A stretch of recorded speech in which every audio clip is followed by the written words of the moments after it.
Hey, everybody, I'm Michael Shawn Sanders, and I have a friend here with me today, Skip Sams. I saw a video of his and a song that he wrote, I Won't Be Afraid. And the video really touches me and really resonates with me because, I'm a person that has lived with fear in my life, and this song really helps work through that. So I was wondering, was this a labor of love for you? It was a labor of love. It was a labor of 31 years. Mm. The song originally came about when I was in undergrad and needed to write a song for a final project. And that year I had learned it was composition and arranging. And I was in school in Los Angeles with some really amazing teachers, and all of the students were from all over the world who came to study film scoring and commercial music and film music production. Our teachers were like Henry Mancini, guest teachers like Quincy Jones, so this really Wow. attracted That's some, exciting. yeah, and it really Yeah. attracted the best of students. And I did not feel like the best of the best. At that point in my life, I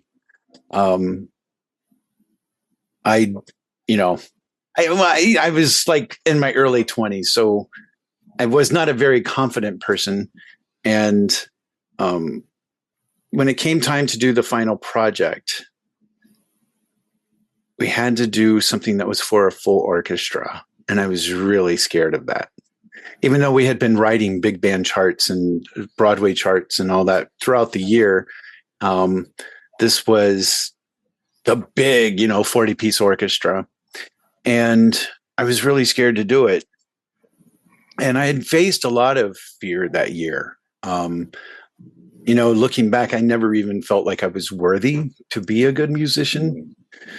And I made it through. And my teacher, Dick Grove, always talked about there are two things that motivate people in life: fear and greed. Those are the two motivators. I used to listen to Tony Robbins a lot about that time too. And he'd always say two motivators are pleasure and pain. Positive and negative, right? Right. Yeah. And so I Won't Be Afraid was a real manifestation of my fear, finding the courage to go through and to actually come to a point of accomplishing something. The funny thing is, I never got to do the 40-piece orchestra. There was an opportunity to elect out of it because Dick Grove was a great, great, great teacher. He's written over 100 music books, but he was not a good business manager, and he owned the school. And the school, so many artists have that, Oh yeah, yeah. The school was getting ready to close, so guys in my class decided it would be a nice gift back to Dick to say, you don't have to pay for the 40-piece orchestra for us. So half the class elected to not do it for that reason, and half of them said, no, I want this. I earned this. I didn't do it. And I jumped on the bandwagon of, I'm not going to, Dick, you don't have to pay for me to do this. But it was really like I didn't feel worthy of doing it. The song is I Won't Be Afraid, but I never really stepped up full courageously. And if when you listen to the lyrics, I orchestrate the change. I conduct like a master of a symphony, right? I'm saying all these things in the song that I've overcome this fear, but I actually haven't. Right. A few years later, my collaborator, Marianne Calgill, a few years later, we wrote a musical, and it was in that musical. And for years, I never recorded it because it was not going to be perfect. It was not going to have the full orchestra. It wasn't going to be perfect, so I didn't do it. When I moved to Chicago in 2014, I was doing some recording, and I thought, let's just get a demo of it.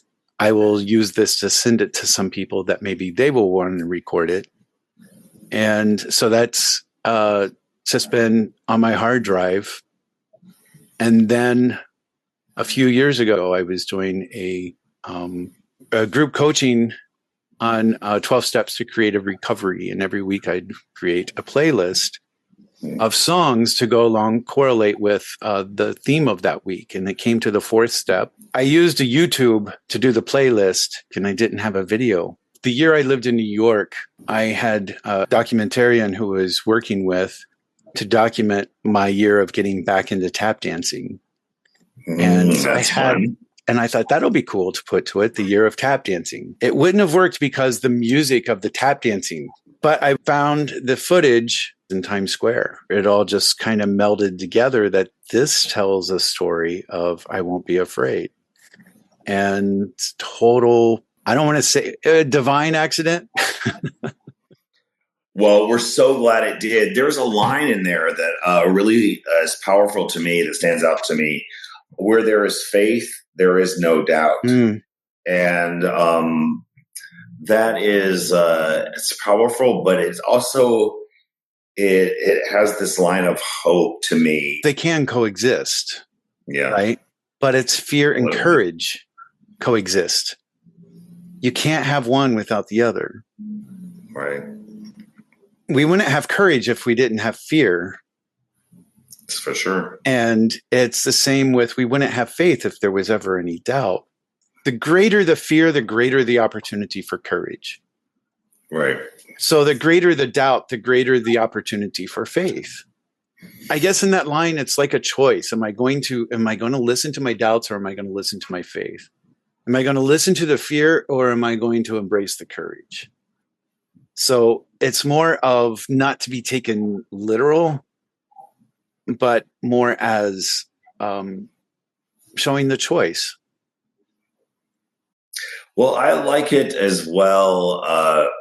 For me, when I have a lot of doubts and I get to a place where I'm overwhelmed by my doubts or my fears, a lot of times I'm like, well, that's when faith comes into play for me. And I stop worrying, or I stop having those fears or doubts, and I let faith take over. So all the people that you were handing out pages to, they all had like different reactions, and they were so great. I really love the crowd's reactions. There's that one where you're with the guy who with the happy sign, and there's like the couple, and there's the young guy with the backpack, and he laughs a lot. And there's a couple of solemn people. So how did it feel like being in that moment, handing out You Are Amazing pages to people in Times Square? It was scary. Honestly, it was.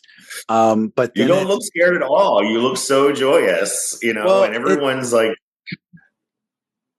yeah, it's and there were mixed, in the video I told the story of like showing the first verse. You see people like rejecting it, like they didn't want it. And then you see people accepting it more as the song goes on. That's interesting. I didn't realize that yet. I edited it that way to help tell the story of the song. Nice. That's not actually, if it actually was, it didn't actually, it was mixed throughout the days that I did that. Right. It was like some people would really like it and some weren't. It shows the progression for the sake of the video, but yet it's like it also reflects our progression from not accepting how amazing we are to the point where we can let someone say it to us, but we don't believe it, to the point where we can then begin to accept it and reflect it and say it back. You're amazing, and really believe it about myself and about you. And so the video tells that progression of ourselves. And that's kind of how it was maybe for me handing those out. Because it was scary at first. It's like, I know what people are going to be thinking. They're going to be thinking I'm wanting money. They're going to think I'm from some cult, right? They're going to think I'm just one of those weirdos in Times Square. Like, there's so many of them. There's so many of them. And yes, I was a weirdo handing out love notes in Times Square, but I didn't want anything back, but other than to like see people smile when I gave it to them. You know, I wanted to help light up. I wanted to let my light shine. And by doing that, that was not a happy time in my life. That period of time was not happy. And actually I was going through during that time was a start of a very deep depression. And I found that just like as our fear can bring about courage, my darkness can reveal my light if I allow it. And one of the ways my light can shine is if I'm allowing my light to shine for others to help them find their, if we're all in a dark cave. Right. And I want to help these people around me get out of the dark cave. I get a lantern and I put it in front of me and, to guide everybody out. But what's happening is I'm also lighting that way for me to get out. And so in recovery, we always hear, so service keeps us sober. And that's not only just for recovery. I mean, that's my light keeps me out of the darkness, and my light shining it for others gives me a purpose to shine it, but then it helps keep me out. And that's doing that act was definitely, it made me smile. Oh yeah. I mean, in a place where it's so many bright lights in Times Square and there's Broadway and everything, and then you were able to go there and be such a bright light and do a simple act of kindness to people, and to see the joy on their faces is just great. And there was, so that was recorded. That was not the first time I did that. As I said, there was a documentarian I was working with, and I had done that a couple times. And I was telling him when he was in town doing some filming of a tap show that weekend, I told him what I had been doing. And he's like, we have to film that. That has to, we have to have that. There was one person that it's not on film, because it happened at a different time. I handed her one and she's like, got mad and was like, why are you giving this to me? Why are you telling me I'm amazing? And very hostile, but also very sad at the same time. Right. And that just will always ring, this is why we need to do it. People just can't accept it about themselves. They don't want it. They don't even want to be confronted with it. It's just so far out of their consciousness. But we need to bring light to that. Absolutely. There's that one guy at the end. He looked like is there a story behind him? The very last guy. Yeah. I noticed when I was corner of his eye.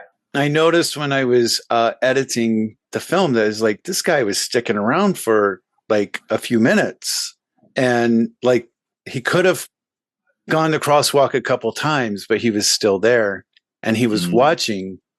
And I noticed at some point, because then I went up and gave him one and said, "You're amazing." And that just reminds me that there are people that they want to hear it. They recognize it.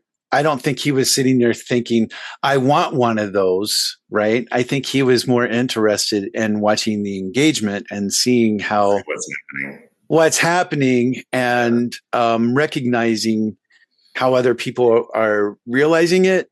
And when I gave him one, he was very happy about it. Yeah. I like the small smile that comes across his face. Yeah. Of course, you don't see all that stuff before. So where can people see this video? skipsamscoaching.com or youtube.com/skipsams. So what are you up to these days then? Your self-development coach? Self-development creativity coach. Yeah. Well, that's really great, Skip. And you are amazing. You're amazing. You're amazing. Thanks for being here today. We'll talk to you again. Thank you. Yeah. Thanks, everybody.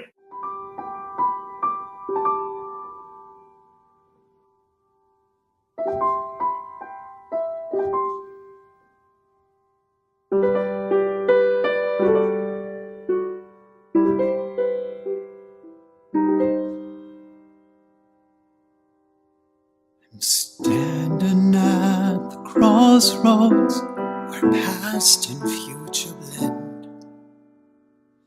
A piercing voice of fear behind me like the wind.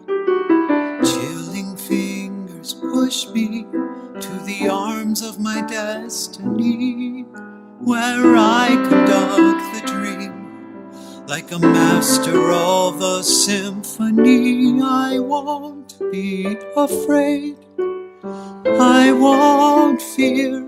The song of truth I found within is always here. I won't be afraid to sing it out, 'cause where there is faith, there is no doubt.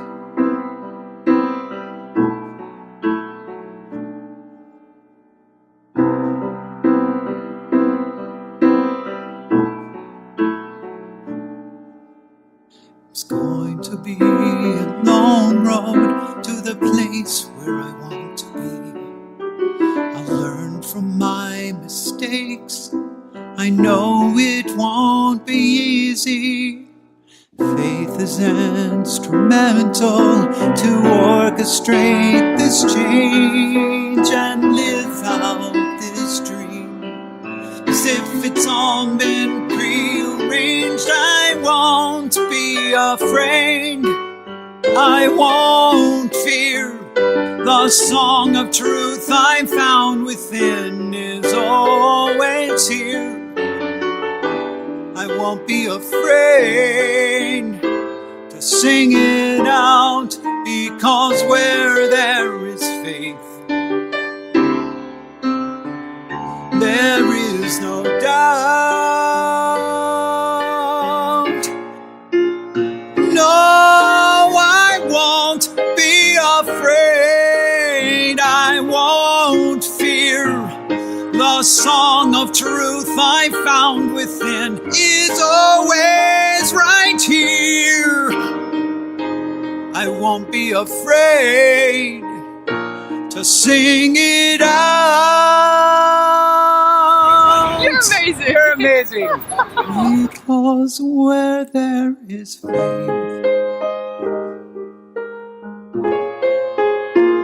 there is no doubt. I won't be